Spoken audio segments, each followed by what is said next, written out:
आज का हमारा टॉपिक है हिंदी भाषा का इतिहास। ठीक है, सबसे पहले हिंदी पे आने से पहले आप लोग मुझे बताएंगे कि ये जो भाषा शब्द यूज हो रहा है इसका मीनिंग क्या होता है। कि जो भाषा है ऑब्वियसली जो लैंग्वेज है हमें कम्युनिकेशन करने के लिए यूज करते हैं ना हम, कोई ना कोई हिंदी हो गई, इंग्लिश हो गई, संस्कृत, पंजाबी, कोई ना कोई लैंग्वेज जो है यूज करते हैं। तो वही मैं आपसे पूछ रही हूँ कि ये भाषा होती क्या है, इजी वर्ड्स में आपने।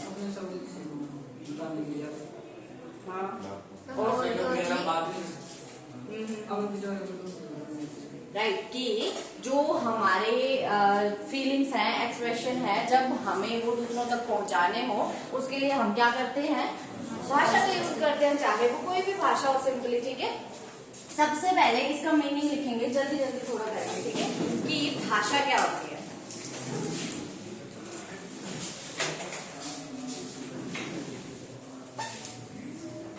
हाँ जी, लिखेंगे भाषा। भाषा वह साधन है, भाषा वह साधन है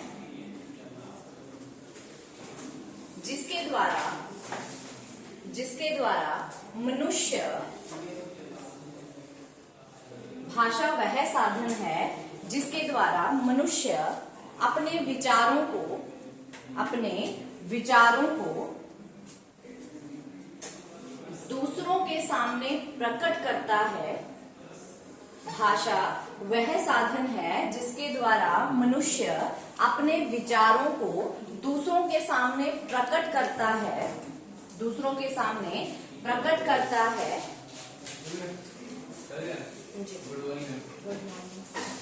और दूसरों के विचारों को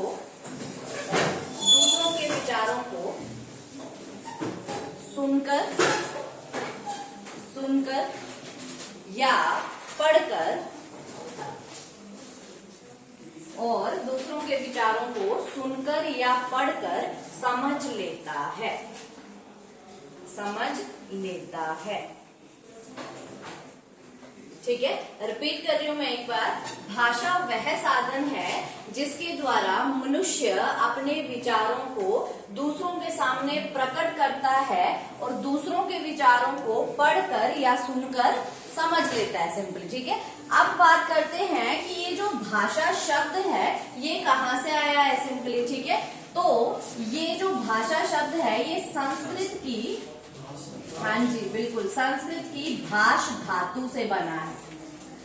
जो भाषा शब्द है ये संस्कृत की भाष धातु से बना है, मतलब इसका जो मूल है वो क्या है, भाष। और भाष का मीनिंग होता है बोलना। क्या होता है, बोलना। ठीक है, भाषा शब्द की जो उत्पत्ति है वो संस्कृत की भाष धातु से हुई है, जिसका अर्थ होता है क्या, बोलना, सिंपली। ठीक है, और वही चीज हमने बोली कि भाषा क्या होती है, जब हम अपने विचारों को दूसरों के सामने रखते हैं या फिर दूसरों के विचारों को सुनते हैं, तो उस चीज के लिए क्या यूज करते हैं हम, साधन क्या, मीडियम क्या है हमारा, भाषा। वो भाषा कहलाती है, चाहे वो आगे कोई भी भाषा हो। ठीक है, तो मतलब समझ आ गया भाषा का कि क्या होती है। ठीक है, अब हाँ जी, क्या बोली, इसके सब टाइप्स में बोलने का मतलब भाषा एक ब्रॉड टर्म में होती है, बहुत सारे लोगों के द्वारा बोली जाती है, लेकिन बोली जो है वो कुछ जो स्थानीय जैसे होते हैं तो वहां पे बोली जाती है। ये इसका जो एरिया है वो छोटा है, भाषा का एरिया बहुत बड़ा है। जैसे हिंदी है तो हिंदी कितने सारे लोगों के द्वारा बोली जाती है ना, लेकिन जैसे अगर हमारी पहाड़ी है या फिर जो हमारी चंबयाली है, ये जो भाषाएं, उपभाषाएं, बोलियां हैं, ये छोटे छोटे मतलब थोड़े लोगों के द्वारा जो बोली जाती है। ठीक है, अलग अलग स्थानों, हाँ जी, अलग अलग स्थानों में सिंपली। अब देखो ये जो भाषा है ये सिंपली इसके मुख्यतः दो रूप होते हैं। ठीक है, मुख्यतः भाषा के हिंदी में कितने रूप हैं, दो। मुख्यतः भाषा के, हाँ जी, दो रूप हैं। मुख्यतः भाषा के दो रूप हैं। ठीक है, पहला है हमारे पास, कौन कौन से होते हैं, मौखिक और लिखित, सिंपल। ठीक है, तो पहला है मौखिक और दूसरा रूप है लिखित। मौखिक और लिखित सिंपली। ठीक है, भाषा के मुख्यतः दो रूप होते हैं, मौखिक और लिखित। क्लियर है? ये शब्द से समझ आ रहा होगा। मौखिक भाषा कौन सी होती है? जो बोली जाती है। और लिखित भाषा कौन सी होती है? जो लिख कर बताई जाती है सिंपल। ठीक है, तो अब मेन यहाँ पे ये नहीं है कि मौखिक भाषा कौन सी होती है या फिर आपकी लिखित भाषा कौन सी होती है। मेन यहाँ पे क्या है, मौखिक भाषा के एग्जाम्पल्स कौन कौन से हैं और लिखित भाषा के एग्जाम्पल्स कौन कौन से हैं। और ये जो छोटी छोटी टर्म्स अभी आपको लग रही है ना कि ये छोटी छोटी बातें हैं, इन्हीं छोटी छोटी बातों से एक नंबर का क्वेश्चन आपसे पूछ लिया जाता है। या तो आपसे मौखिक भाषा का एग्जाम्पल पूछ लिया गया, या फिर लिखित भाषा का एग्जाम्पल पूछ लिया गया, या फिर आपकी संस्कृत ये जो भाष धातु है ये कहाँ से बनी है, या भाषा क्या होती है, कई बार वन लाइनर्स में इनको पूछ लिया जाता है। ठीक है, तो हर चीज इंपॉर्टेंट है। जो मैं आपको बता रही हूँ वो आपने सिंपली उसको प्रॉपर याद करना है। ठीक है, और समझना भी है साथ साथ। चलो सबसे पहले आते हैं मौखिक भाषा पे कि मौखिक क्या होती है। जल्दी से हेडिंग डालेंगे, मौखिक भाषा। लिखना आपने इम्पोर्टेंट है क्योंकि आप जब रिवाइज करेंगे ना तो आपके पास होना चाहिए, क्योंकि अभी जो मैं बोल रही हूँ थोड़े दिन में आप भूल जाएंगे उस चीज को। तो अगर लिखा हुआ तो वापस पढ़ोगे तो सेम चीज याद आ जाएगी अगर समझ में आ गई होगी तो। ठीक है, तो मौखिक भाषा में लिखेंगे भाषा का वह रूप, भाषा का वह रूप जिसमें भावों की अभिव्यक्ति, भाषा का वह रूप जिसमें भावों की अभिव्यक्ति बोलकर, ठीक है, जिसमें भावों की अभिव्यक्ति बोलकर या सुनकर होती है, बोलकर या सुनकर होती है। क्लियर है? मौखिक भाषा क्या है? भाषा का वह रूप जहां पे हम अपने जो थॉट्स हैं, जो फीलिंग एक्सप्रेशन है, उनको एक्सप्रेस कैसे करते हैं? बोलकर और सुनकर सिंपली, क्योंकि कोई बोल रहा होगा तो वो सुनाई भी देगा सिंपली, तो वो क्या है? मौखिक भाषा है। ठीक है, आगे लिखेंगे इसमें, यह भाषा का ध्वनि रूप है। इंपॉर्टेंट चीज है, इतना ध्यान रखना। ठीक है, कि ये भाषा का क्या है? ध्वनि रूप है। क्यों? क्योंकि ये सुनाई देता है, सिंपली साउंड्स है इसमें जब हम बोलते हैं तो। ठीक है, यह भाषा का क्या है? ध्वनि रूप है। ठीक है, नेक्स्ट पॉइंट पे आएंगे। इसके एग्जाम्पल्स की बात करते हैं कि मौखिक भाषा के एग्जाम्पल कौन कौन से होते हैं। ठीक है, सबसे पहले लिखेंगे उदाहरण में इसके नाटक। नाटक है ये मौखिक भाषा या नहीं? आपके आगे अगर नाटक कोई प्रस्तुत किया जाता है तो वो आपको सुनाई दे रहा है, बोल रहे हैं वो लोग। ठीक है, एक्सप्रेस कर रहे हैं खुद को। ठीक है, नाटक संवाद, भाषण, बातचीत, कहानी कहना, ठीक है, आदि भाषा के मौखिक रूप हैं। आदि भाषा के मौखिक रूप है। मतलब इसमें जो आप कुछ बात कहना चाह रहे हैं वो आपको बोलनी पड़ेगी, बोलकर बोली गई है, तो इसको क्या बोलते हैं? मौखिक रूप। जिसमें नाटक, संवाद, बातचीत कर रहे हैं। कहानी, सिर्फ कहानी नहीं लिख सकते आप, क्योंकि कहानी लिखना भी तो हो सकता है। कहानी कहना, क्योंकि जब तक आप बोलेंगे नहीं किसी को सुनाई नहीं देगा। ठीक है, तो या तो कहानी लिख रहे हो या फिर कहानी सुना रहे हो, वो एग्जाम्पल आएगा किसका? मौखिक भाषा का। क्लियर है ये? ठीक है, एक लाइन और ऐड करेंगे कि मौखिक रूप ही भाषा का स्वाभाविक या मूल रूप है। मौखिक रूप ही भाषा का स्वाभाविक व मूल रूप है। इंपॉर्टेंट है ये भी।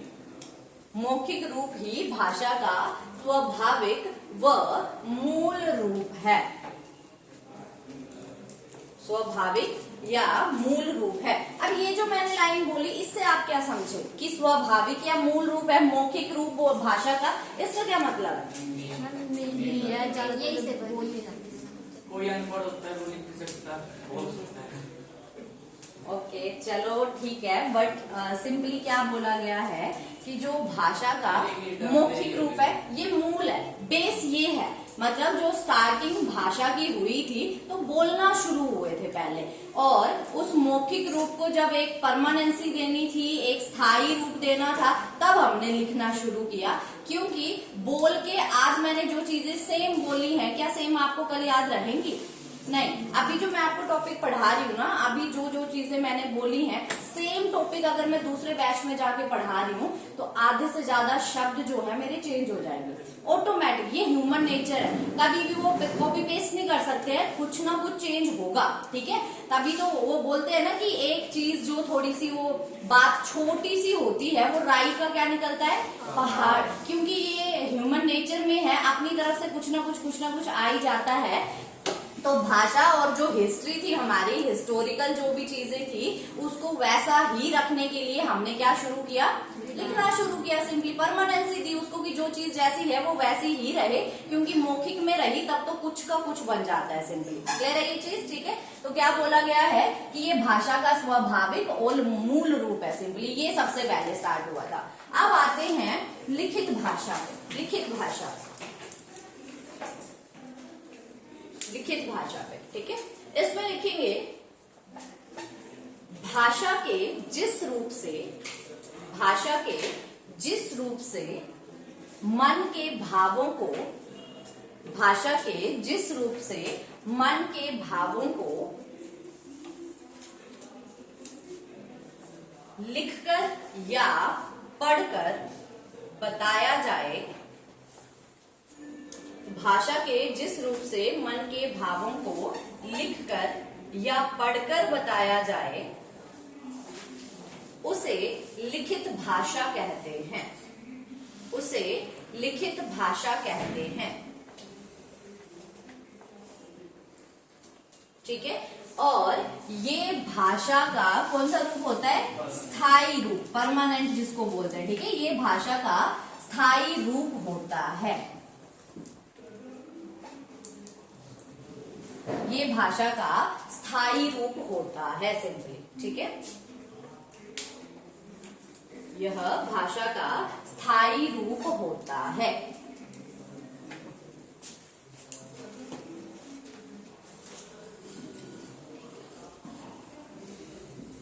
ये भाषा का कौन सा रूप है? स्थायी रूप है, ठीक है। इसके एग्जाम्पल्स देखेंगे। फॉर एग्जाम्पल समाचार पत्र। अब जो न्यूज़पेपर्स हम पढ़ते हैं या न्यूज़पेपर में जो चीजें पढ़ रहे हैं, वो कौन सा रूप है भाषा का?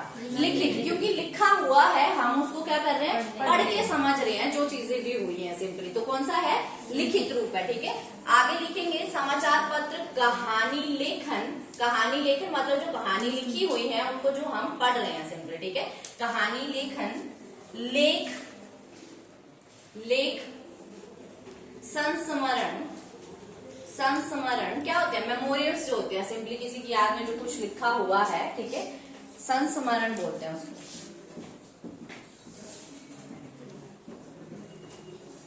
क्लियर है? अब जैसे ये चार्ट जो है हमारे सामने, मैप्स जो बने हुए हैं, ये भाषा का लिखित रूप है या फिर मौखिक रूप है? लिखित। क्यों? लिखा हुआ है, छपाई हुई है, कुछ ना कुछ है जिसकी वजह से हमें पता चल रहा है। बोल कोई नहीं रहा है यहाँ पे, और अगर कोई बोल नहीं रहा है तो हम मतलब पढ़ रहे हैं जिस चीज को, वो हमारा भाषा का कौन सा रूप है? लिखित रूप है। समझ आ गया कि भाषा का लिखित और मौखिक में डिफरेंस क्या है? जो चीज कोई बोल रहा है और हम उसको सुन पा रहे हैं, वो भाषा का मौखिक रूप है, और जो चीज लिखी हुई है और हम पढ़ रहे हैं उसको, वो भाषा का लिखित रूप है। ये मौखिक और ये लिखित। क्लियर है ये? ठीक है। एग्जाम्पल्स पता चल गए। मेन आपने एग्जाम्पल याद रखने हैं। और ये वाला पॉइंट कि जो मौखिक है वो भाषा का ध्वनि रूप है, और जो लिखित है वो भाषा का स्थायी रूप है सिंपली, ठीक है। क्योंकि जो मौखिक है, जो हमने बोल दिया, साउंड्स गई आप तक, आपने सुनी, बात खत्म हो गई। लेकिन जो मौखिक भाषा है वो लिखी हुई चीज है जिसको हम पढ़ रहे हैं। और क्या बोला गया है कि जो ध्वनि रूप या फिर जो मौखिक भाषा है, ये भाषा का मूल रूप है, स्वाभाविक मूल ये है सिंपली, ठीक है। कि यहाँ से स्टार्टिंग हुई, बाद में चीजों को परमानेंसी देने के लिए जो चीज हिस्ट्री में जैसे घटी है घटना, वैसी ही रहे, इसीलिए हमने धीरे धीरे क्या स्टार्ट किया? लिखित भाषा का जो भी है विकास हुआ, ठीक है। क्लियर है ये यहाँ तक? ठीक है। नेक्स्ट पे आगे आते हैं। एक लाइन ऐड करेंगे ताकि ये जो मैं बोल रही हूँ ये आपको याद भी रहे। हाँ जी, देखेंगे मौखिक भाषा को स्थायी रूप देने के लिए, मौखिक भाषा को स्थायी रूप देने के लिए लिखित भाषा का विकास हुआ। मौखिक भाषा को स्थायी रूप देने के लिए लिखित भाषा का विकास हुआ। लिखित भाषा का विकास हुआ।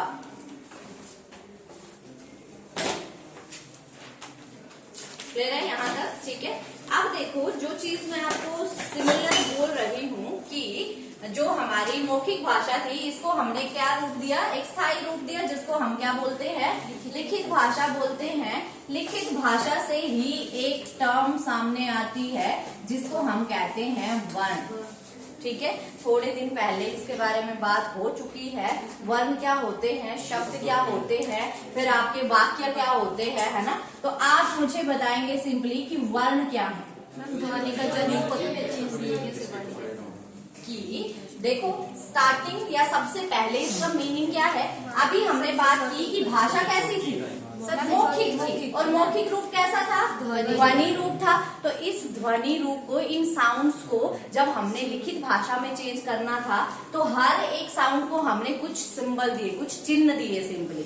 ठीक है, जैसे जो क की साउंड थी, ये जो हम आज वर्ण क देखते हैं, ये इसको चिन्ह दिया गया है। ठीक है, तो प्रत्येक भाषा में ध्वनि के लिए जो चिन्ह निर्धारित किए गए हैं, इन्हीं चिन्हों को क्या कहते हैं?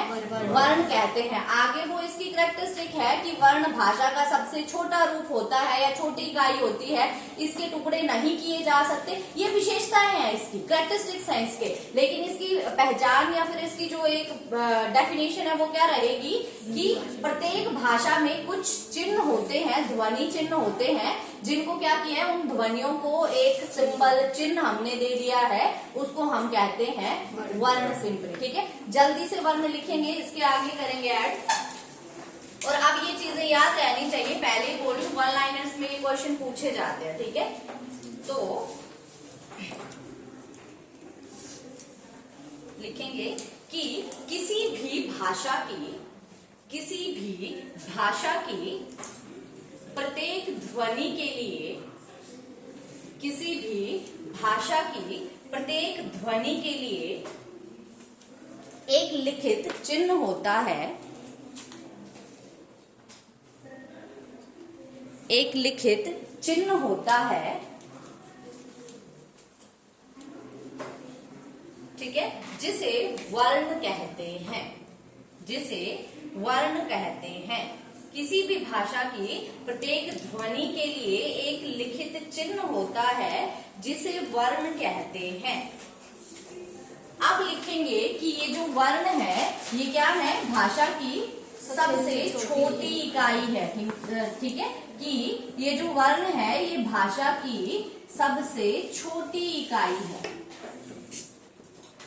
भाषा की सबसे छोटी इकाई है।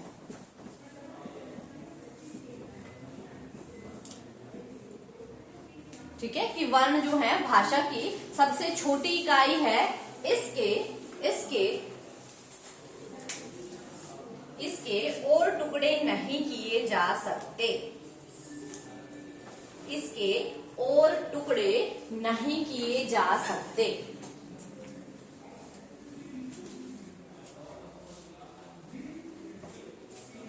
इसके और टुकड़े नहीं किए जा सकते। क्लियर है? यहाँ तक सभी ने लिख लिया। अब देखो, अभी ध्यान देने वाली बात ये है ना, यहाँ से ये जुड़ा हुआ है, इससे ये जुड़ा हुआ है, आगे जो टॉपिक है एक दूसरे से रिलेट कर रहे हैं। ठीक है, जब आप बीच बीच में समझते हैं ना, उनको जस्ट रैंडम कोई टॉपिक बीच में आ गया, आपको बता दिया, जैसे वर्ण जो है शब्द के टाइम पे भी बताए गए थे, लेकिन अभी क्या है, ये लाइन में चले हुए हैं कि पहले ये चीज जुड़े हुए हैं एक दूसरे, तो इनको समझते भी उसी तरह से जाएंगे। अब देखो, वर्ण समझ में आ गया कि भाषा जो भी ध्वनि रूप था, उसको हमने क्या चिन्ह दे दिए, उनको हम वर्ण कहते हैं। अब वर्ण से आगे एक चीज आती है जिसको हम कहते हैं लिपि। लिपि क्या है? अब आपने बहुत बार ये चीज बोली होगी, सुनी होगी, लिखी होगी कि जो हिंदी भाषा की लिपि है वो देवनागरी है। बट ये लिपि है क्या? हाँ जी, कि भाषा को जो लिखने का तरीका होता है, ढंग होता है, उसको क्या बोलते हैं? लिपि कहते हैं। ठीक है, तो भाषा को या फिर वर्णों को सिंपली, क्लियर है? लिखेंगे लिपि में जल्दी से कि प्रत्येक भाषा में वर्णों को लिखने का एक विशेष ढंग होता है। प्रत्येक भाषा में वर्णों को लिखने का एक विशेष ढंग होता है जिसे लिपि कहते हैं। जिसे लिपि कहते हैं। ठीक है, क्या बोला कि प्रत्येक भाषा में इन वर्णों को लिखने का एक विशेष ढंग,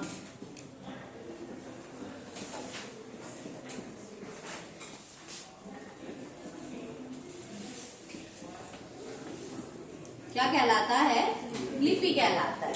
समझ रहे हैं इस चीज को? जैसे हिंदी भाषा है, हिंदी भाषा हम यहां से सिंपली ऐसे को लिखते हैं। ये हिंदी भाषा का कौन सा स्टाइल है? देवनागरी स्टाइल है ना? जो पंजाबी भाषा है, पंजाबी भाषा की लिपि कौन सी है?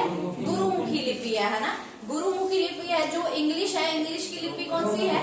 रोमन है। तो बोलने का मतलब है हर एक भाषा की अपनी एक लिपि होती है जिसके तरीके से उसको लिखा जाता है सिंपली। क्लियर है ये चीज? तो लिपि क्या है? वर्णों को लिखने का तरीका। ठीक है, अब जैसे हमारी जो हिंदी भाषा है, हमारी हिंदी भाषा की जो आपकी वर्णमाला है वो कौन सी है? क ख ग सिंपली, ये जो हम पढ़ते हैं। जो पंजाबी के हैं उनके अपने हैं। जो इंग्लिश है वहां पे ABCD हमें देखने को, अल्फाबेट देखने को मिल। तो बोलने का मतलब है अलग अलग है, जिनको हम जिस स्टाइल में पढ़ते हैं उनको क्या कहते हैं? लिपि कहते हैं। क्लियर है ये चीज? ठीक है, चलो नेक्स्ट पे आते हैं।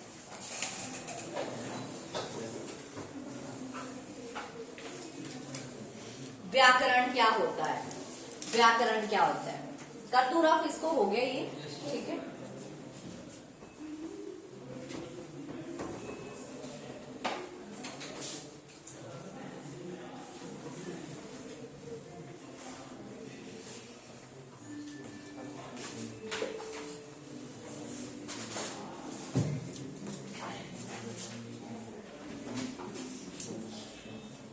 किस किस को पता है कि व्याकरण क्या है? ग्रामर मत बोलना आप, क्योंकि जब भी किसी का मीनिंग पूछो ट्रांसलेट करके बता देते हो व्याकरण का मतलब क्या है। ग्रामर मुझे भी पता है कि इंग्लिश में इसको ग्रामर बोलते हैं। भाषा का राइट, कि भाषा को लिखने के, बोलने के कुछ रूल रेगुलेशन सेट किए गए हैं, मतलब जो नियम बनाए गए हैं उनको क्या कहते हैं? व्याकरण बोलते हैं सिंपली। ठीक है, तो लिखेंगे जल्दी से। शब्दों को नियमों के अनुसार, शब्दों को नियम के अनुसार व्यवस्थित करने को ही, शब्दों को नियम के अनुसार व्यवस्थित करने को ही व्याकरण कहते हैं। शब्दों को नियम के अनुसार व्यवस्थित करने को ही क्या कहते हैं? व्याकरण कहते हैं। ठीक है, आगे लिखेंगे व्याकरण वह शास्त्र है, व्याकरण वह शास्त्र है जो हमें भाषा को, व्याकरण वह शास्त्र है जो हमें भाषा को शुद्ध रूप में लिखना व पढ़ना सिखाता है। जो हमें शुद्ध रूप में लिखना या पढ़ना सिखाता है।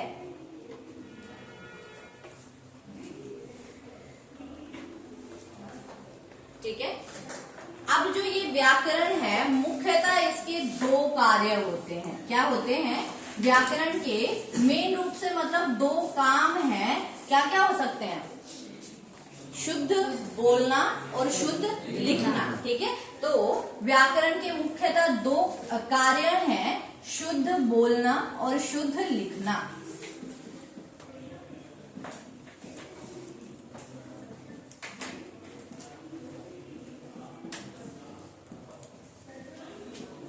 शुद्ध बोलना और शुद्ध लिखना सिंपली, ठीक है। ये क्या है, व्याकरण के दो मेन काम है, जो वो शुद्ध बोलना सिखाता है और शुद्ध लिखना सिखाता है सिंपली। क्लियर है ये, ठीक है।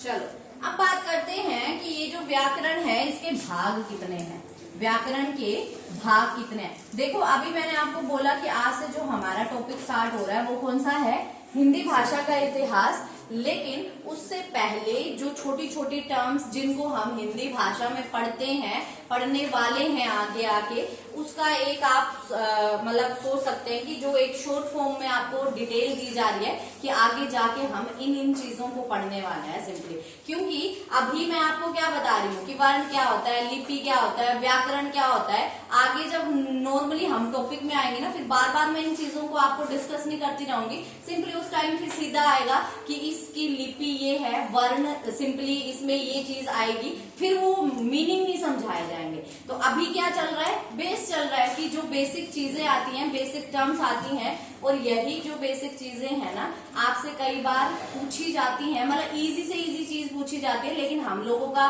थोड़ा सा नेचर क्या होता है कि ये छोटी सी ये व्याकरण क्या है, भाषा क्या होती है, सबको पता है, ये क्या पढ़ना है। सिंपली हम कहाँ जाते हैं, डायरेक्ट ग्रामर में घुस जाते हैं कि संज्ञा पढ़ते हैं, विशेषण पढ़ते हैं, क्रिया विशेषण पढ़ते हैं, और गलती वही होती है, ठीक है। कि जो इजी से इजी चीज आती है ना उसको हम भूल जाते हैं, और जब उससे फिर क्वेश्चन आता है फिर ऐसे लगता है कि आता तो था बट एग्जैक्ट क्या होगा वो नहीं पता होता है सिंपली। तो छोटी से छोटी चीज, क्योंकि अगर शुरुआत कर रहे हैं तो स्टार्टिंग से शुरुआत करते हैं, आगे डिफिकल्ट तो फिर आपके पास आने वाले हैं ग्रामर, ठीक है, जो भी आपके वो टॉपिक होते हैं ग्रामर के। तो अब आते हैं मेन बात पे कि जो व्याकरण के भाग है वो कितने होते हैं, ठीक है। तो मेनली व्याकरण के 4 भाग हैं, मुख्य रूप से व्याकरण के 4 भाग होते हैं, ठीक है। पहला हमारे पास जो आता है वो आता है वर्ण व्यवस्था। पहला कौन सा है हमारे पास, वर्ण व्यवस्था, ठीक है। दूसरा है हमारे पास शब्द व्यवस्था। तीसरा है हमारे पास पद व्यवस्था। बताया था ना अभी थोड़े दिन पहले कि शब्द और पद में क्या डिफरेंस है। शब्द स्वतंत्र होते हैं और पद शब्द ही है, लेकिन जब ये एक दूसरे के रूल्स में जब वाक्य में यूज हो जाते हैं और नियमों से बंध जाते हैं तब ये शब्द क्या कहलाते हैं, पद कहलाते हैं। जैसे संज्ञा हो गए, सर्वनाम, तो ये रूल रेगुलेशन में आते हैं सिंपली आपके, ठीक है। और लास्ट है हमारे पास वाक्य व्यवस्था।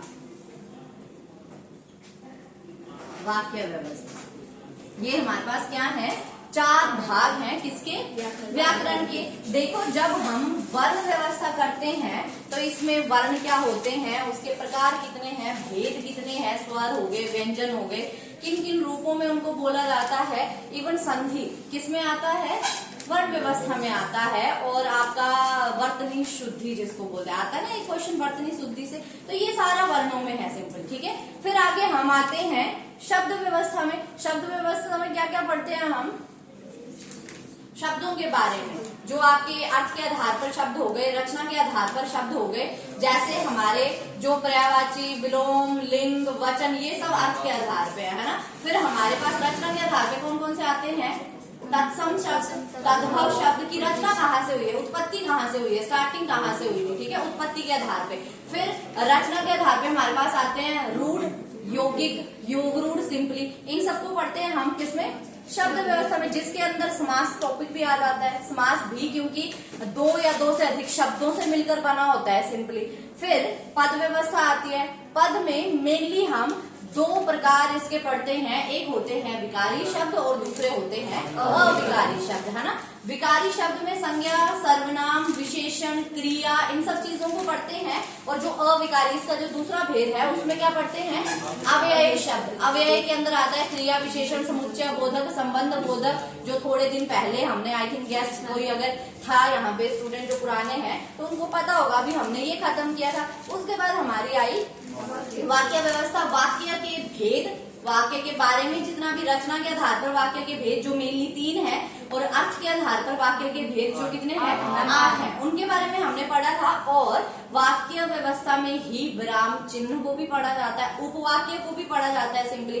तो ऑल एंड ऑल बोलने की बात ये है कि जब हम इस व्याकरण के 4 भेदों को खत्म करते हैं, ऑलमोस्ट हमारी जो हिंदी में ग्रामर से या व्याकरण से जितने भी क्वेश्चन पूछे जाते हैं खत्म हो जाता है। इसके बाद जो टॉपिक बचते हैं 2-3 जो एक्स्ट्रा कराए जाते हैं, जैसे कि अलंकार हो गए, रस टॉपिक हो गया, छंद टॉपिक हो गया, ठीक है। फिर आपके और क्या क्या होते हैं, हाँ जी, हाँ, ये जो फिर और वाक्य को बनाने वाले ये एक्स्ट्रा है ना, कि इनको हम करते हैं, प्रैक्टिस करवाते हैं। लेकिन जब ये खत्म होता है तो हमारा हिंदी भी ऑलमोस्ट, और इसी के अंदर 15 से 16 टॉपिक कवर हो जाते हैं, जहां से एक एक से हमें क्वेश्चन देखने को मिलते हैं। क्लियर है? तो ये था हमारे पास क्या, व्याकरण और उसके भाग कितने हैं, 4। कौन कौन से, वर्ण व्यवस्था, शब्द व्यवस्था, पद व्यवस्था और वाक्य व्यवस्था, ठीक है। अब ये हो गया जो हमने भाषा, संस्कृत या फिर आपके व्याकरण, उसके अंदर लिखना बोलना ये सब कर लिया। अब आते हैं कि ये हिंदी भाषा, मतलब भाषा जो है वो हिंदी वाला रूप कहाँ से आया, हिंदी शब्द हमें कहाँ से देखने को, क्योंकि अभी हमारी जो भाषा है उसको क्या बोला जाता है, जो मातृभाषा है हमारी हिंदी है ना, तो कैसे पढ़ा, ये हिंदी नाम कैसे पड़ा हमारी इस भाषा का, इसको देखते हैं सिंपली, ठीक है।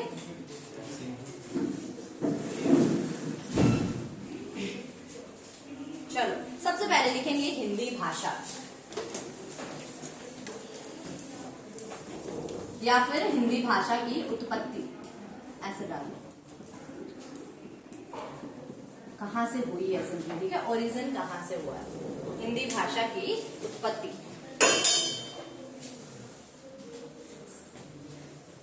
इसमें लिखेंगे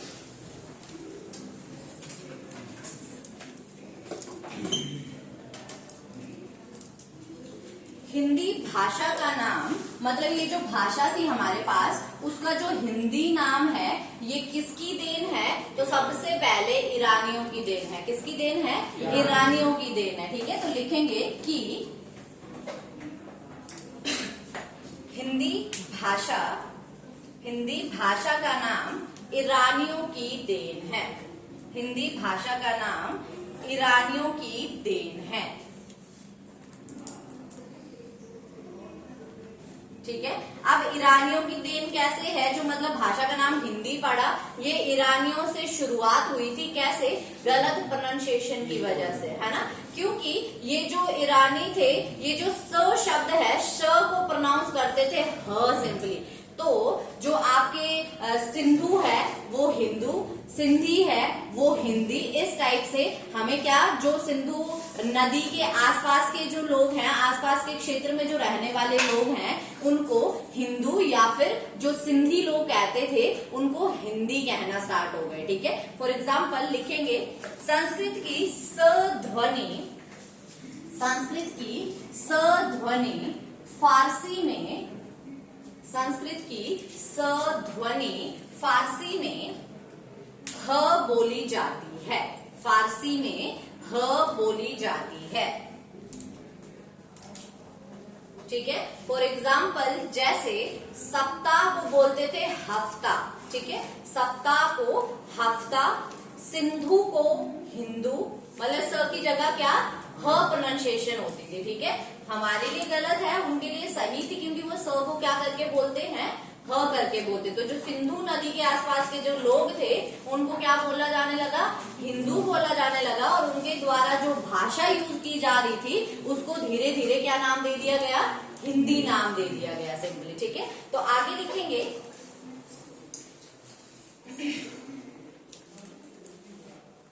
मध्यकालीन, एक पॉइंट इंपॉर्टेंट है, ध्यान रखना ये अब, ठीक है, जो मैं लिखवा रही हूँ।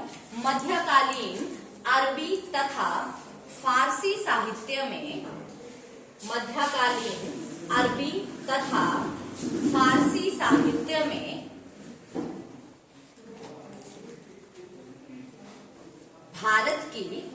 भारत की संस्कृत, पाली, प्राकृत, संस्कृत, पाली, प्राकृत और अपभ्रंश भाषाओं के लिए ठीक है, जबान ए हिंदी शब्द का प्रयोग किया गया है। जबान ए हिंदी शब्द का प्रयोग किया गया है। जबान ए हिंदी शब्द का प्रयोग किया गया है। क्या बोला गया है कि जो मध्यकालीन अरबी तथा फारसी साहित्य था उसमें भाषा की जो संस्कृत, पाली या फिर ये सब जो रूप थे, संस्कृत कहाँ से स्टार्ट हुई थी, या संस्कृत भाषा आर्यों की भाषा थी। जो आपके सेंट्रल एशिया से जो लोग आए थे सिंधु नदी के आसपास, जिन्होंने रहना शुरू कर दिया था, उनके द्वारा जो भाषा बोली जा रही थी वो कौन सी थी? संस्कृत। जो हम पढ़ते हैं ना सिंधु घाटी सभ्यता है ना, उसके बाद जो दूसरी सभ्यता है वो कौन सी है? वैदिक सिविलाइजेशन है, वैदिक सभ्यता है। तो उस वैदिक सभ्यता में या वैदिक सभ्यता जिनके द्वारा शुरू की गई थी वो कौन थे?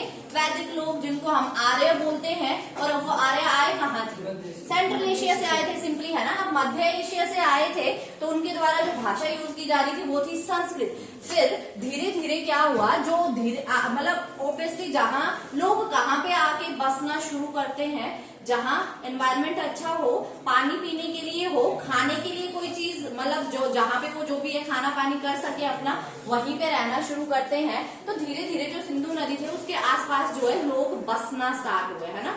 अब थोड़े टाइम के बाद जो आर्य लोग थे ये संस्कृत भाषा बोलते थे, लेकिन जो अन्य थे ना, इन आर्यों के अलावा जो लोग आके वहां पे बसना शुरू हुए, उनको उन्होंने क्या दर्जा दे दिया?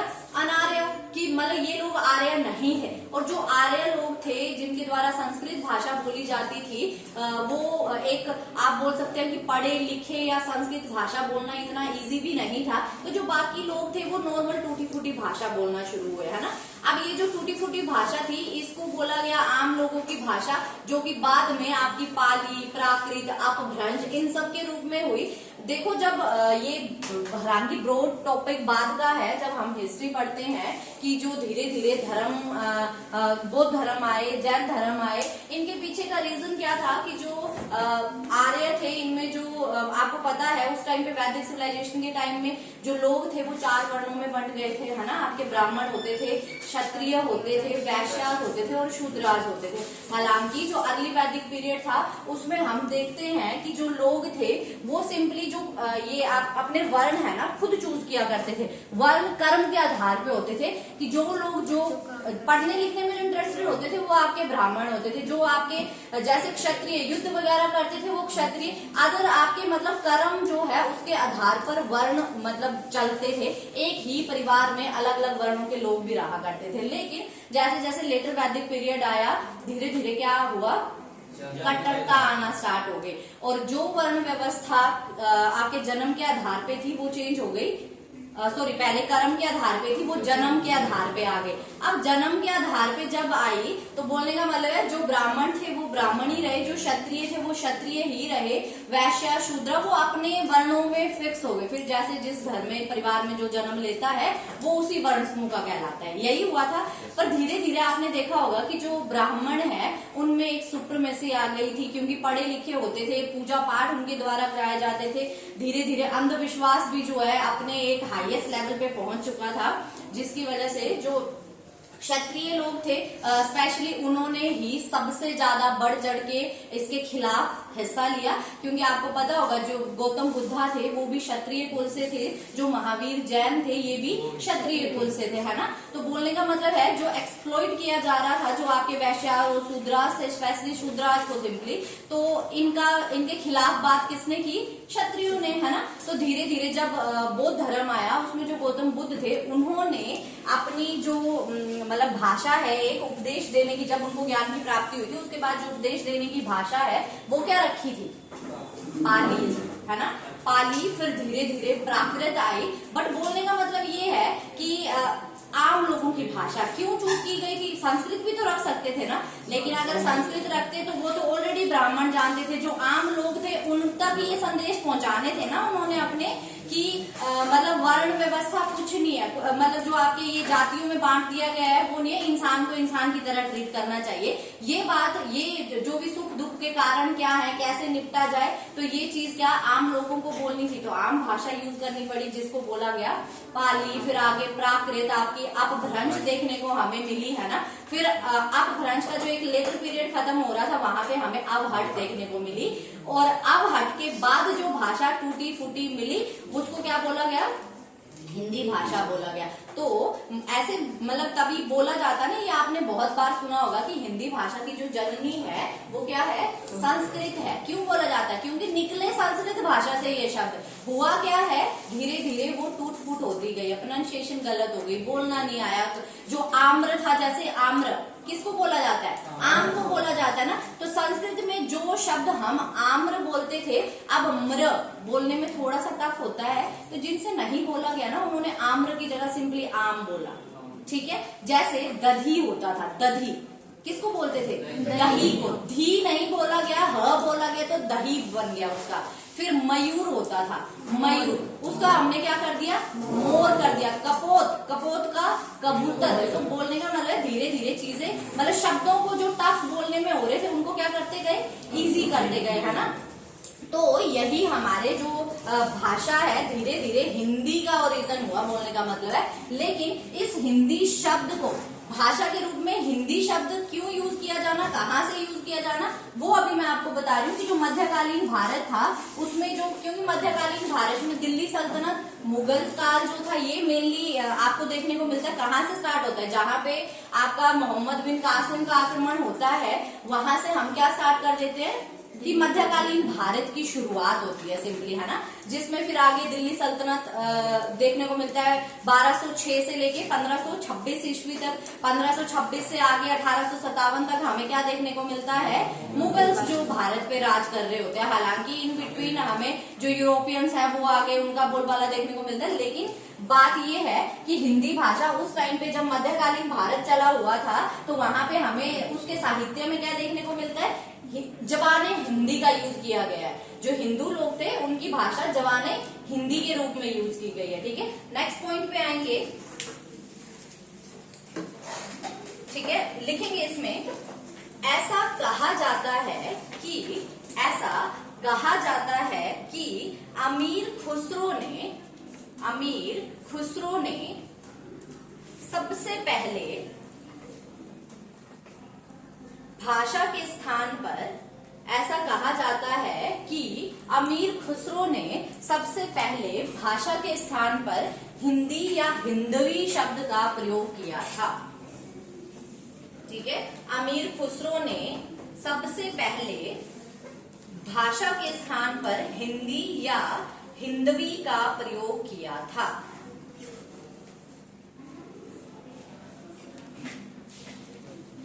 हिंदी या फिर हिंदवी शब्द का प्रयोग किया था।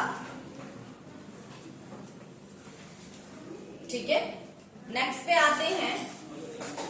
भाषा के लिए अगला पॉइंट है, भाषा के लिए हिंदी शब्द का, भाषा के लिए हिंदी शब्द का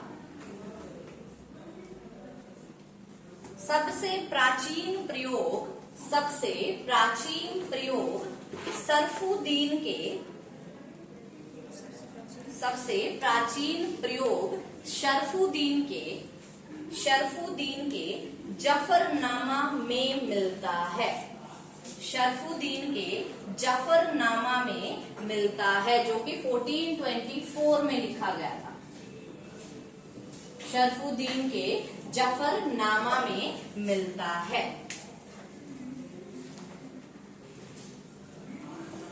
ठीक है, आज के लिए इतना ही। इससे आगे जो है कल कंटिन्यू करेंगे। क्लियर है? एक बार जो पॉइंट्स दिए हैं इनको अच्छे से रीड करो।